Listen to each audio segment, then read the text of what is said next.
લેવા પટેલ સમાજની વાત કરું તો વિક્રમ સંવંત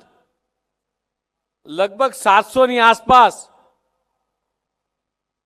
ગુજરાતમાં આવવાની શરૂઆત થઈ હતી મિત્રો। આમ તો લેવા પટેલ સમાજ હોય કે કોઈ પણ પટેલ સમાજ હોય કે પાટીદાર સમાજ હોય, એના માટે કદાચ આજના સમયની અંદર આ દેશની કોઈ પણ આઈઆઈટી હોય કે આઈઆઈએમ હોય, એમાં કદાચ મેનેજમેન્ટના પુસ્તક ભણાવવાના થાય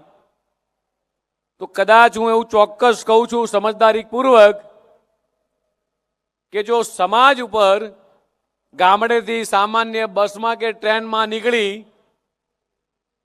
અને મહેનત મજૂરી માટે,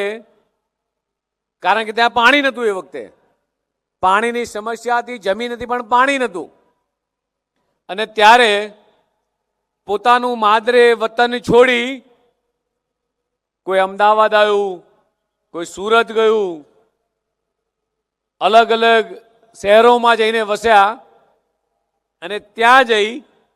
અને પોતાની આગવી ઓળખ ઊભી કરી। માત્ર આગવી ઓળખ ઊભી કરવું ત્યાં પૂરતું સીમિત નહોતું, પણ જે જગ્યાએ ગયા, જે શહેરમાં વસ્યા, એ બધી જ જગ્યાએ ત્યાંના લોકોને પોતાના કર્યા। કદાચ આવનારા દિવસોની અંદર વધારે અતિશયોક્તિ નથી કરતો, પણ કદાચ આ સમાજના સક્સેસ સ્ટોરીમાં કદાચ બુક લખાય તો આજના મારી સામે બેઠેલા યુવાને હું ચોક્કસ કહીશ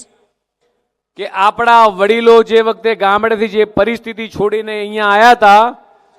એની કદાચ સક્સેસ સ્ટોરી આપણે લખીએ આપણા કાગળના નોટ પન્ના ઉપર, આપણી યુવા પેઢીને કોઈ આઈઆઈએમમાં કે આઈઆઈટીમાં જવાની જરૂર નહીં પડે એવા કેટલાય જીવંત દાખલાઓ આ મંચ ઉપર મારી સામે બેઠેલા છે મિત્રો। અને કદાચ મંચની સામે એવા કેટલાય દાખલાઓ છે કે જેણે પોતાના જીવન મંત્રને માત્ર પરિશ્રમની પરાકાષ્ઠાએ પહોંચાડી અને માત્ર પોતે નહીં, ગામડે રહેતા ભાઈઓ બહેનોના દીકરા દીકરીઓ બધાને જ્યાં વસ્યા ત્યાં લઈ ગયા, ભણાયા ગણાયા મોટા કર્યા। કૌશિકભાઈએ કીધું એમ જરૂર પડી તો સમાજ માટે પણ યોગદાન આપ્યું। પછી હોસ્પિટલ હોય, સ્કૂલ હોય, કોલેજ હોય, હોસ્ટેલ હોય, ગમે તેવી પરિસ્થિતિની અંદર એ સમાજને બેઠા કરવાની તાકાત કદાચ હોય તો મારી સામે બેઠેલા સમાજની અંદર છે મિત્રો।